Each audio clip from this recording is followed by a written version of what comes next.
Welcome to Golden Software's video training for Surfer 14. Surfer is a versatile gridding, contouring, and surface mapping software package. In this video, I will cover advanced gridding options when using Surfer to interpolate XYZ data. 9 of the 12 map types in Surfer are created from grid files. You can download grid files like DEMs from the internet. You can produce grid files in other software packages such as ArcGIS, or you can interpolate irregularly spaced data points with X, Y, and Z coordinates in Surfer to produce a grid file. To create a grid file in Surfer, click Home, Grid Data, Grid Data. Select the data file, and click Open. In most cases, the default gridding parameters are suitable and you can simply click OK to create the grid file. However, you can fully customize your gridding options to create the best grid possible for your data. This video will cover some of the more advanced gridding options available to you when gridding in Surfer. In the Data Columns section of the Grid Data dialog, after setting your X, Y, and Z data columns, you can filter your data to deal with duplicate points or to exclude data. Duplicate data are points with the same X and Y coordinates within specified tolerances. For example, if the tolerance values were set to 0.05, values of 1 and 1.04 would be considered duplicates. When deciding what to do with duplicate data points, you can choose from various options, such as not keeping any duplicate data points, keeping only the first point, or keeping an average of all duplicate points. In this dialog, you can also enter a data exclusion filter, so certain data is excluded from gridding. This can be specified for the X, Y, and/or Z variable, and can exclude data that is above, below, or equal to a defined value. For example, we can enter Z equals -999 to exclude any data points with a null Z value of -999 from being used during gridding. If you wish to create a statistics report about your data, click the Statistics button, and a data statistics report is generated.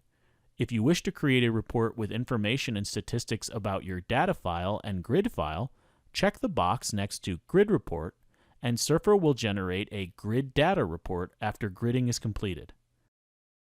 You can save either of these reports by clicking File, Save As in the Report dialog. In the Gridding Method section, once you have selected a gridding method, you can access additional options for the gridding method by clicking the Advanced Options button. The advanced options will change depending on which gridding method is selected, but some of the more common options include a general page that has gridding method-specific options. In some cases, there will be an anisotropy section, which allows you to specify the ratio and angle for the preferred orientation of the data. A search page that controls how many data points to use when interpolating the Z values of grid nodes. Whether or not you should use a search depends on how many data points you have. If you have fewer than 250 data points, usually the no search option is the most appropriate. With this option, the gridding algorithm uses all the data to calculate the grid node Z values. If you have between 250 and 10,000 data points, then the default is to use a search, but you can specify no search if you want. If you have more than 10,000 data points, you must use a search. The search ellipse defines the shape and size of the searchable area around each grid node used to define that grid node's Z value. Data points that fall outside of the search ellipse for a grid node are not considered when calculating the grid node's Z value. If no data points fall within the search ellipse, then that grid node is assigned a no data value. The units of the search ellipse are the same as the X and Y units in the data file.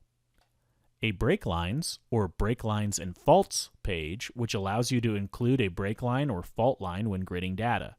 The breaklines and fault lines must be saved in BLN format to use during gridding. Not all gridding methods support both breaklines and faults. Some just support breaklines, and some don't support either. Breaklines specify X, Y, and Z values for a change in slope, such as the top of a ridge or the bottom of a riverbed. Surfer can look across the breakline to the other side for data points to use when calculating grid nodes. Faults specify X, Y values for a change in Z, such as a geologic fault or a retaining wall. Surfer sees the fault as a stop when gridding, so it can look around the edges of the fault, but it cannot look across the fault for data. The BLN file can be loaded by clicking the Open File icon in the File Containing Break Lines or File Containing Faults section. Click the Cross-Validate button to perform cross-validation on your data. This is useful for assessing the quality of a gridding method. Cross-validation can be used with all gridding methods. The Grid Z Limits section allows you to limit the Z values in the grid file to a specific minimum and maximum. Some gridding methods can extrapolate the Z values in a grid beyond the range of Z values in the data file, so this is useful for mitigating that if this is not desired. When the minimum and maximum are set to none, this allows the Z range in the grid file to be determined by the gridding method.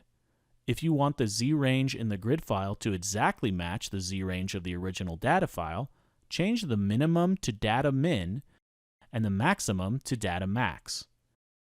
If you would rather limit the Z values in the grid to another set of values, you can change the minimum and/or maximum to custom, and then enter the values you wish to use to limit the Z range. For example, I know the values in this grid should never be positive since they're elevation values for Lake Tahoe, so I will enter 0 for the custom maximum value. Surfer also offers the option to transform the Z value. If you leave the Z transform set to linear, there is no change to the Z values of the data you are gridding. If you choose log, save as log, the Z values in your data file are converted to logarithmic, and then the data is gridded and saved with logarithmic Z values. If you choose log, save as linear, the Z values in your data file are converted to logarithmic, the data is gridded, and then the data are converted back to linear values, and the grid file is saved with the linear Z values. This is useful if your data is logarithmically distributed, but you want to keep the original Z values in the grid file. The two log options are exclusively available for data sets that contain only positive Z values. If you choose to blank grid outside convex hull of data, there is also the option to inflate or deflate the convex hull. This allows you to add a buffer of a specified distance inside or outside the convex hull of the data. Positive values will enlarge the convex hull, and negative values will shrink the convex hull. The units are the same as the X and Y data units. When you are finished setting your gridding parameters, click OK to create the grid file. You will be notified when the grid file is created. If you chose to generate a grid report, it will also appear. The grid can now be used to create maps, calculate volumes and areas, or perform other functions. This concludes the video training for advanced gridding options in Surfer 14. If you have any additional questions, please contact Golden Software.